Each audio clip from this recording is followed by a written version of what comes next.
Ahoy and welcome to Selfmade. Today I show you guys how to put a laser on your modulus foregrip, and here we go. First step, loosen screws, taking it apart. Best place to put the battery holder is right here. I will cut out this wall and this ceiling, and we keep this wall standing. Here we go.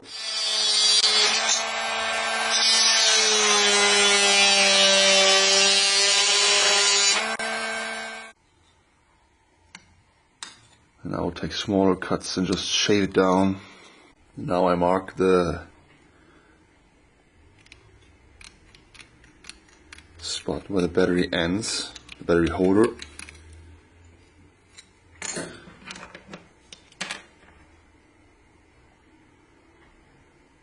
Black on white is always better. When you hold it against some light, you can see, like an X-ray vision, you can see where the wall is and where your mark is, and then you transfer to the other side. It's a lot easier. And now we cut it. Just see, perfect. And I would cut a smaller window, just to make sure that this is not too big.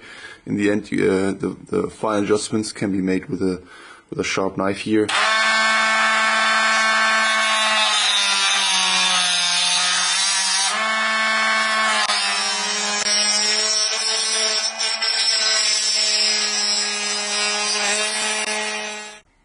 And that's what it should look like. Perfect fit. Well, not perfect, but far away from bad.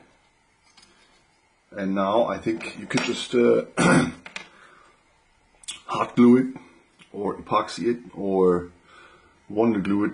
I'm a fan of screws, so I will put 2 screws in, because there's an edge, or let's say an unused part. The cell will sit right in here, so you got a dead zone here and here. So yeah. Perfect for 2 screws.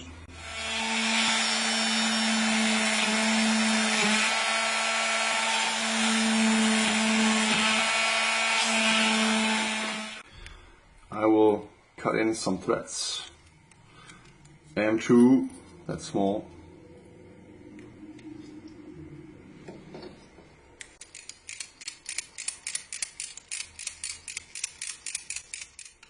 Would even be smarter to just cut one hole first, cut a thread, put a screw in, and then cut the other.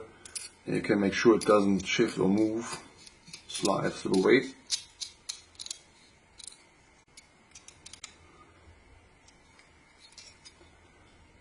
And that's it. That should hold.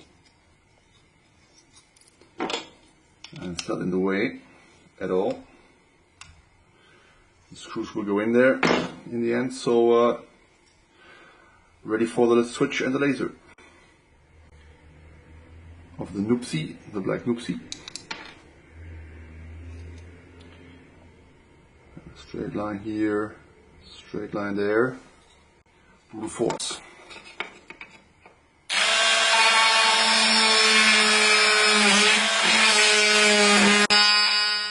Enough space, he says, and then cuts into the holding area of the rail thingy. Maybe you should just cut it from the inside to make sure, you know, space and stuff. Damn.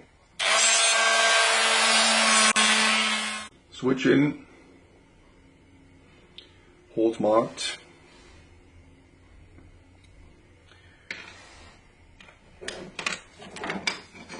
And drill.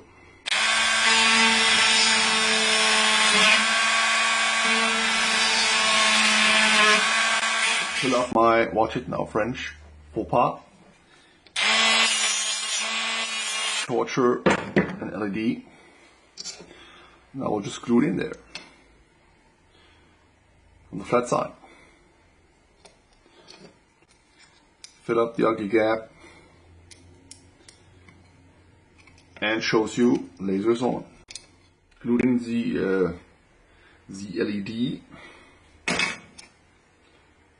Thank God, now it would have dropped out, and looks alright. Now we can take care of the laser, and the laser module is just pulled from a tiny, dirty keychain laser pointer or smaller laser pointer. And when you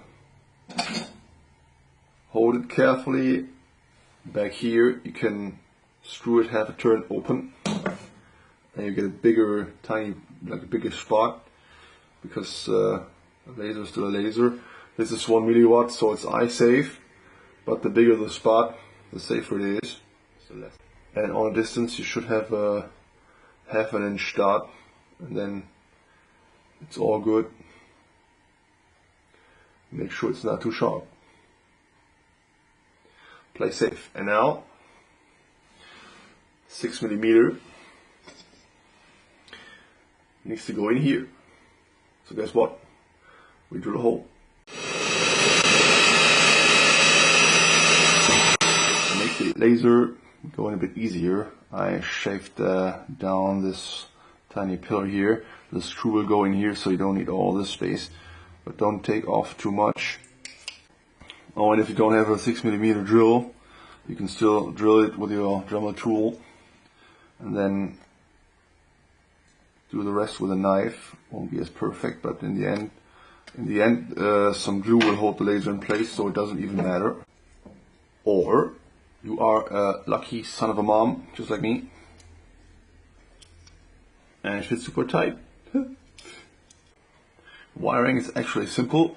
The longer leg of the LED is always plus, and you combine this with the laser input, tilt them together, and solder them to one leg of the switch. In this case it has 3 legs, 3 pins, but we don't need one of the outer ones. You can just cut one of the outer pins off, and the middle pin goes to plus of the battery. And it looks like this. I just ran the wire of the laser was long enough, so I ran it down to the LED, put it on the minus leg, and then use the rest of the cut wire to run it to the minus of the battery. There we go.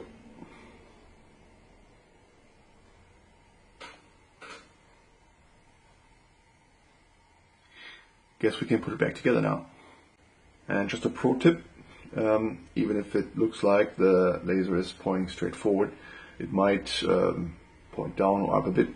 So to check that, you put it on your blaster and fire a dart, and then you can still readjust it, and when you're done, you fill up the back side, not this side, because right here the grip needs to slide past this point. So you put in some glue over up here and down there, just to make sure it doesn't move away from this position, and then you're done. And that's what I'm gonna do. And also don't forget to put some hot glue between the legs of the LED. It might scream, but we don't care. To make sure it doesn't, the wires don't touch, because when they touch, you have a shortcut and it will stop working. Ready for testing. Done and cool. Nothing gets in the way. And to make sure we don't forget, this is off and this is on. I mean, I think. Let's test it. Yep, on. Now it's done. Looks a bit weird on your modified and painted record blaster, but now I can test it. It's already aligned and should work fine, and let's see if that's true.